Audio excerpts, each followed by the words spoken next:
Ассаламу алейкум, бир туугандар, кыргыз элим. Бүгүнкү мына Луиза эжекебиздин кызы так гана ошол Аслан, Хамза, Байкан сыяктуу эле ошол Аймерим карындашыбыз да ошондой ооруга чалдыгып жатат. Так гана ошондой диагноздар, ошондой каражат керек болуп жатат.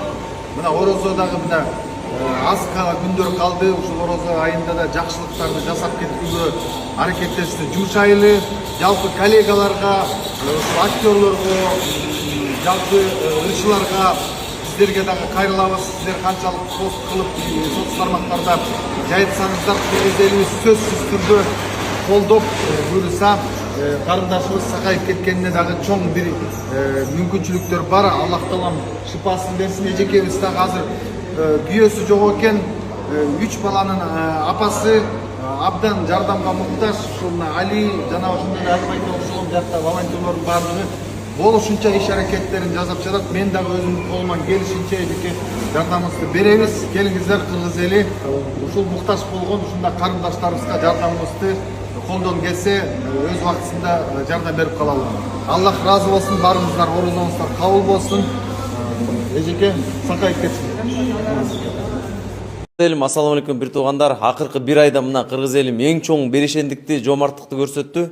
3 уулубузга 170 миллиондон ашун ар бирине акчалай чогултуп беришти. Мына ушул күндө азыр Аймерим кызыбыз дагы ушунда Золгенсма уколуна муктаж экен. Ушул күндөн тарта мына акыркы орозонун күндөрүндө сбор ачылыптыр. Баарыңыздарды келип өзүңүздөрдүн салымыңыздарды кошуп кетиңиздер деп чакырабыз. Кудай буйруп, ушул Рамазан айында көп сооп иштер болуп атат. 3 жигитибизге 6 миллион долларды кыргыз эли бат эле 20 күндө чогултуп койдук. Эми бул жакта дагы биздин карындашыбызга, бөбөгүбүзгө, кичинекей ушу Аймеримге айлардын султаны болгон Рамазан айында 5 күн калды. Мүмкүнчүлүктөн пайдаланып, ушул сборду токтотпой чогултуп жардам берели. Азыркы күндө 2 миллион сом чогулган экен.